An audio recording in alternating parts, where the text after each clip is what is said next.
안녕하세요. 오늘은 창세기 11장에 대해 함께 살펴보겠습니다. 이 장은 인류 역사에서 매우 중요한 두 가지 사건을 다루고 있습니다. 바로 바벨탑 사건과 셈의 족보입니다. 바벨탑 사건 1에서 9절. 창세기 11장은 전 세계가 한 언어를 사용하던 시대의 이야기로 시작됩니다. 노아의 홍수 이후 인류는 동방으로 이동하다가 시날 평지, 즉 메소포타미아 지역에 정착하게 됩니다. 이곳에서 사람들은 놀라운 기술을 발견합니다. 돌 대신 벽돌을 만들고 진흙 대신 역청을 사용하는 건축 기술이었죠.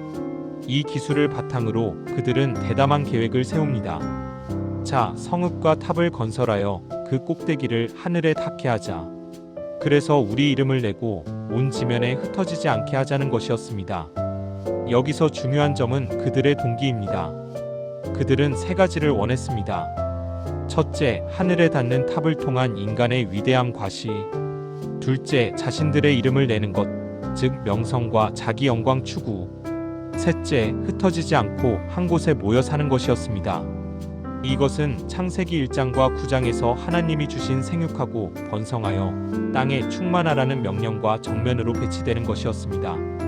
하나님은 인류가 전 지구에 퍼져서 온 땅을 다스리기를 원하셨지만 사람들은 한 곳에 모여 자신들의 왕국을 건설하려 했던 것입니다. 여호와 하나님께서는 이를 보시고 내려오십니다. 하나님은 말씀하십니다. 보라, 이들이 한 백성이요 언어도 하나이므로 이같이 시작하였으니 이후로는 그 하고자 하는 일을 막을 수 없으리로다. 하나님의 이 말씀은 인간 단합의 힘을 인정하시는 동시에 그 힘이 잘못된 방향으로 사용될 때의 위험성을 지적하신 것입니다. 하나님은 그들의 언어를 혼잡하게 하셔서 서로 알아듣지 못하게 하십니다.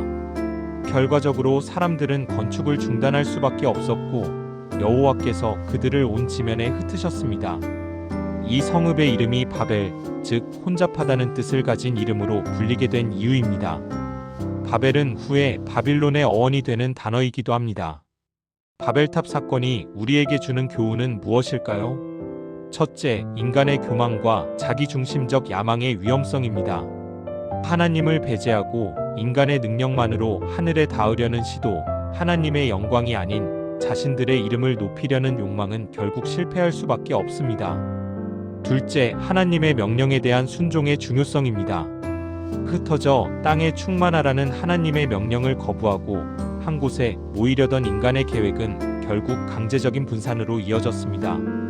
셋째, 기술과 문명의 발전이 반드시 선한 것은 아니라는 점입니다. 벽돌과 역청이라는 새로운 기술은 그 자체로는 중립적이지만 하나님을 대적하는 목적으로 사용될 때 심판을 초래합니다. 넷째, 언어의 다양성과 민족의 분산은 저주가 아니라 하나님의 주권적 계획의 일부라는 것입니다. 창세기 10장의 족보가 보여주듯 다양한 민족과 언어는 하나님의 창조 질서 안에서 의미를 갖습니다. 셈의 족보 10에서 26절. 바벨탑 사건 이후 창세기 11장은 셈의 족보로 전환됩니다. 이 족보는 노아의 아들 셈으로부터 아브라함까지를 연결하는 매우 중요한 계보입니다. 셈의 족보는 다음과 같이 이어집니다. 셈은 홍수 후 2년의 아르박삿을 낳았고 그 후 500년을 더 살았습니다. 아르박삿은 35세에 셀라를 낳았습니다. 셀라는 30세에 에벨을 낳았습니다. 에벨은 34세에 벨렉을 낳았습니다. 벨렉의 이름은 나누다는 뜻으로 그의 시대에 땅이 나뉘었다고 기록되어 있어 바벨탑 사건과 연결됩니다. 벨렉은 30세에 르우를 낳았습니다. 르우는 32세에 수룩을 낳았습니다. 수룩은 30세에 나홀을 낳았습니다. 나홀은 29세에 데라를 낳았습니다. 데라는 70세에 아브람 후에 아브라함, 나홀, 하란을 낳았습니다. 이 족보에서 주목할 점은 사람들의 수명이 점진적으로 감소한다는 것입니다. 셈은 600세까지 살았지만 아브라함의 시대가 되면 수명이 훨씬 짧아집니다. 이는 홍수 이후 환경 변화와 죄의 영향이 누적되었음을 보여줍니다. 데라의 가족 이야기 27에서 32절. 족보는 데라의 가족 이야기로 구체화됩니다. 데라에게는 세 아들이 있었는데 하란은 아버지 데라보다 먼저 고향 갈대아 우르에서 죽습니다. 하란에게는 롯이라는 아들이 있었고 이 롯은 나중에 아브람과 함께 여행하게 됩니다. 아브람은 사레와 결혼했는데 중요한 언급이 나옵니다. 사레는 임신하지 못하므로 자식이 없었더라. 이 한 문장은 앞으로 전개될 아브라함의 이야기에서 핵심적인 갈등 요소가 됩니다. 하나님께서 아브라함을 통해 큰 민족을 이루시겠다는 약속을 하실 텐데 정작 아브라함의 아내는 아이를 낳을 수 없는 상황이었던 것입니다. 데라는 아들 아브람과 손자 롯, 며느리 사레를 데리고 갈대아 우르를 떠나 가나안 땅으로 가고자 했습니다. 그러나 그들은 하란에 이르러 그곳에 거주하게 됩니다. 데라는 205세를 살고 하란에서 죽습니다. 이 이야기는 창세기 12장으로 자연스럽게 이어지는데 거기서 하나님은 아브람을 부르시어 내 고향과 친척과 아버지의 집을 떠나 내가 내게 보여줄 땅으로 가라고 명하십니다. 창세기 10장과 11장을 종합해서 보면 이 본문들이 전하고자 하는 핵심 메시지는 다음과 같습니다. 첫째, 하나님의 계획은 인간의 반역에도 불구하고 성취됩니다. 사람들이 흩어지지 않으려고 바벨탑을 쌓았지만 결국 하나님은 그들을 온 땅에 흩으셨고 이는 창조 때부터 계획하신 땅에 충만하라는 명령의 성취였습니다. 10장의 민족표는 이 계획이 실현된 모습을 보여줍니다. 둘째, 인류의 다양성은 저주가 아니라 하나님의 창조 질서의 일부입니다. 여러 언어와 민족으로 나뉜 것이 바벨탑 사건에서 비롯되었지만 이는 궁극적으로 하나님의 영광을 드러내는 방식이 됩니다. 요한계시록 7장에서는 각 나라와 족속과 백성과 방언에서 나온 큰 무리가 하나님을 예배하는 모습이 나오는데 이는 바벨에서 시작된 다양성이 최종적으로 하나님 찬양으로 회복됨을 보여줍니다. 셋째, 하나님의 구속 계획은 보편적이면서도 특수합니다. 10장은 모든 민족이 하나님의 관심사임을 보여주고 11장은 그 중에서 특별히 한 가문을 택하셔서 역사하실 것을 보여줍니다. 하나님은 아브라함을 택하셨지만 그 목적은 땅의 모든 족속이 너로 말미암아 복을 얻을 것이라 창 123는 것입니다. 특수한 선택은 보편적 축복을 위한 것이었습니다. 넷째, 인간의 자기 영광 추구는 실패하지만 하나님의 영광을 위한 삶은 영원합니다. 바벨 사람들은 우리 이름을 내자고 했지만 그들의 이름은 역사에 남지 않았습니다. 반면 하나님의 부르심에 순종한 아브라함의 이름은 수천 년이 지난 지금도 기억되고 있습니다. 다섯째, 하나님은 불가능한 상황에서 역사하십니다. 사레의 불임은 인간적으로 절망적인 상황이지만 하나님께는 이것이 당신의 능력을 드러낼 기회가 됩니다. 이는 창세기 전체를 관통하는 주제이며 궁극적으로는 처녀 마리아를 통한 예수님의 탄생으로까지 이어집니다. 마지막으로 역사는 하나님의 구속을 향해 나아갑니다. 창세기 1-11장의 보편 역사는 죄와 심판의 연속이었습니다. 아담의 타락, 가인의 살인, 홍수 심판, 바벨탑 사건 등. 그러나 11장의 끝에서 아브라함이 등장하면서 역사는 새로운 국면으로 접어듭니다.